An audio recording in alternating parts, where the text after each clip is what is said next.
The Court of Appeal has ruled that the Duke of Sussex's legal appeal regarding his security arrangements will mostly be conducted in public. This crucial decision allows for a hearing next week, with only short private sessions reserved for discussing highly sensitive evidence. The ruling by judges Sir Geoffrey Vose, Lord Justice Bean, and Lord Justice Eddies highlights the vital principle of open justice to ensure transparency in legal processes. The Duke's legal challenge arises from a decision by the Executive Committee for the Protection of Royalty and Public Figures, RAVC, in February 2020. This decision indicated that during his visits to the UK, the Duke would not receive personal protective security at the same level as he did while serving as an active member of royalty. The consequences have been significant, impacting both his safety and security arrangements directly. In a judgment issued last February, retired High Court Judge Sir Peter Lane rejected these claims from the Duke, determining that RAVC's actions were neither irrational nor procedurally unfair. An upcoming appeal is set for April 8 to 9 in London. This event is critical not only for its implications on behalf of Prince but also concerning broader issues about public figure protection policies managed by governmental bodies ensuring those entrusted remain secure under their oversight responsibilities therein faced today around us all alike, importantly so too invariably found here within such topics discussed ongoing. In an order issued ahead of the hearing on Wednesday, the Court of Appeal judges decided that the parties opening submissions and arguments concerning non-confidential information will take place in open court. This decision enables media and public attendance, thus supporting the principle of open justice. The judges emphasize that certain evidence has been deemed highly confidential by mutual agreement between both parties. This includes crucial details regarding security arrangements, threat levels, and assessments related to the Duke and other prominent figures. They noted that such sensitive information would naturally pique interest from those with malicious intent. Protecting this data is essential. However, despite some overlap between sensitive material requiring confidentiality and less critical details, most of the appeal can proceed openly to honor transparency principles as much as possible under these conditions. Only brief private sessions are necessary for discussing classified evidence. The Duke's legal representatives previously claimed in the High Court that he was unfairly targeted and given unfavorable treatment during RAVC's decision-making process. They argued that not conducting a thorough risk analysis, along with neglecting to carefully consider the potential consequences of an attack on the Duke, made their security approach illegal and unjust. The lawyers highlighted the necessity for a fairer evaluation of his security requirements due to his royal status. Conversely, the government maintained that RAVC rightly assessed the Duke's protection based on his unique situation and required case-by-case evaluations. Their stance implies a tailored approach to security by acknowledging that different situations demand varying levels of protective measures and stressing individual assessments as essential in establishing suitable protocols. As the appeal approaches, it sparks a wider conversation about governmental responsibilities in protecting public figures and how such decisions impact their personal lives. Striking a balance between ensuring security and maintaining transparency within legal processes is delicate, with this case illustrating the challenges courts face when navigating these complex issues.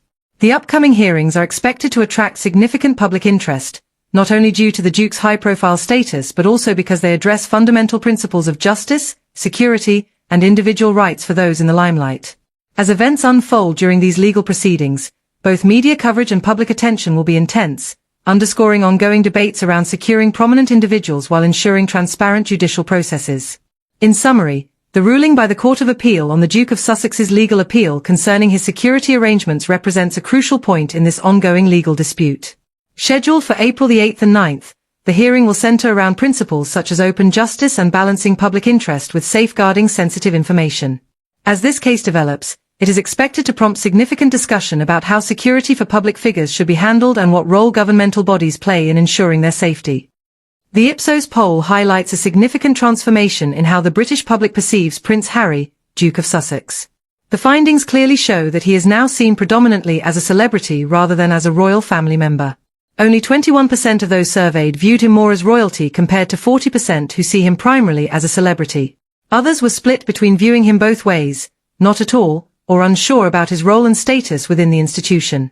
This disparity indicates a profound shift in public perception of Prince Harry's position and identity. The poll's results are notably striking when juxtaposed with opinions on other royal family members.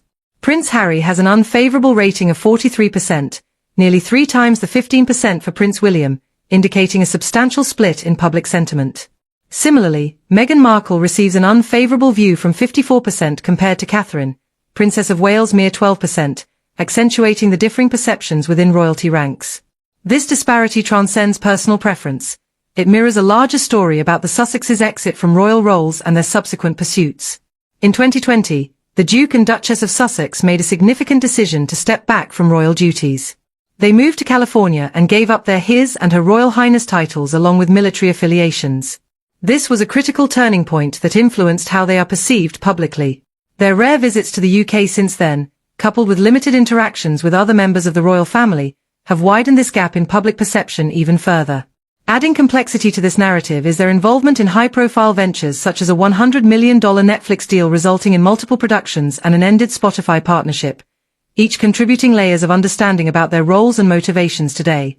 Recent reports suggest that the Sussexes may be facing challenges in their professional relationships. Vanity Fair and similar publications have highlighted issues of tense working dynamics, potentially linked to Prince Harry's memoir, Spare. These stories add depth to their public image by exploring themes such as professionalism and interpersonal relations. Sources quoted by Vanity Fair indicate that the Duchess's approach at work might affect management styles and employee well-being. Additionally, revelations from the book about family disputes complicate how people view their connection with other members of the royal family. In sharp contrast to the Sussexes' less favorable perception, a poll highlights the lasting popularity of other royal family members. Prince William leads with a favourability rating of 64%, followed by Catherine, Princess of Wales at 62%, Princess Anne at 56%, and King Charles III at 49%. Additionally, public confidence in Prince William's future as king is notably strong, with 67% believing he will excel in this role. This positive outlook illustrates a distinct divide in public sentiment, shedding light on the complex relationship between the Sussexes and their royal relatives as well as how monarchy dynamics are evolving today. The poll's results strongly reflect the shifting dynamics of the British monarchy and highlight the evolving relationship between the royal family and the public.